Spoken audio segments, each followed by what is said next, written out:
Nagpapahirap ang nagkakawawa o din ang pagpapakutan isang magkakawawa sa kapwa.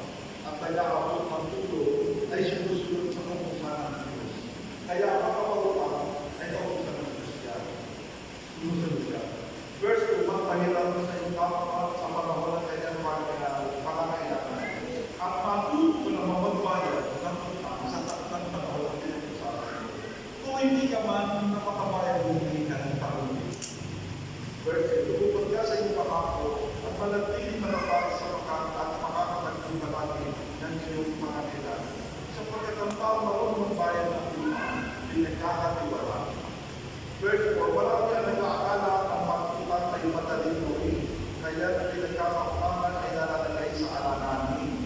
Verse 5, habang hindi sila tumatanda, hinahanay nila ang kamay mo para makakutang man sila. Hindi mo sila ginagalang ka dahil sa pera kailangan nila. Ngunit sa araw ng pagbabayad, nagpapaliwan na sila, nagkakaroon sila sa pagbabayad.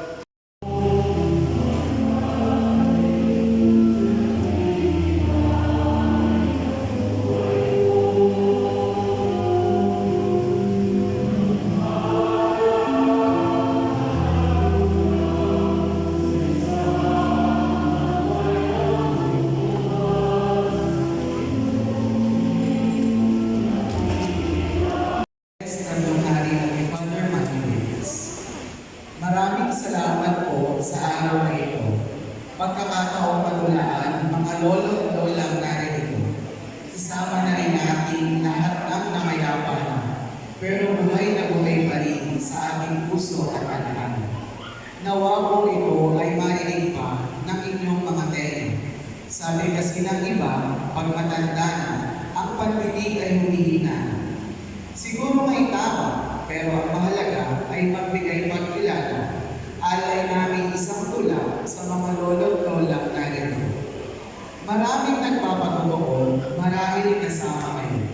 Iba raw ang aruga, magmahal at magpasaya. Ang ating mga dakilang lolo at lolo. Di nakakasakit ng loob, may haplos at dambing pa. Sa ating puso at isipan ay nakakatakunan. Tawag sa akin, pangalan niya. Kahit nakakamali, natatawanan ko. Hindi sila bukol at sadyang matalino. Ang haba ang isip, pangunawa ay malawak na kayo. Sa larangan ng pagdisiplina, pansin mo. Tunay ang sigurado sa kwento at aral nila. Kasi naman ay inuuna ng karanasang kailangan. Kaya nga, kahit paulit-ulit, latinig ang kami. Ako, mahal mo ako, pakinggan mo ako. Aba papunta ka pala at pabalik na ako. Habang nagkakaedad, may mga daliin na sina lolo at lolo. Magandang pakinggan upang sila ay matulungan ka. Ngayong ako'y matanda na, huwag mo akong pababayaan. Katawan ko'y mahina na, kaya't ako'y huwag iiwan. Iba na rin ang pakiramdam, di nakasalakas ng ulo. Ngayon ay pagod na at katawa'y bumibigay na. Takot din ang naghahari sa kanyang puso at isipan. Lalo na nga naiisip ang hangang tumakapalan. Kaya naman kanina, kapitan at yakapin mga lolo at lolo. Isiin ang kamay at yakapin kay higit pa. Malaking biyayang buhay pa ang ating mga lolo at lolo. Huwag nang ipagkain, higit ang pagpapadama ng totoong pagmamahal at arugang kainin. Mahal na ng Diyos, sa iyo ay aming dalaga. Panalangin para kina lolo at lola ay iyong namakitawang. Sa iyong mga kamay, aming ipagkakatiwala, ipagkaloob sa kanila, mga kailangan pagmiyaya.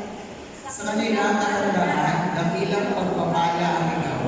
Sa kanilang kabutihan at taus-pusong pagmamahal, nawa ng araw, langit ang paghingantungan, ligaya ng langit at mapayapang mo.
kusina, kapresan ko.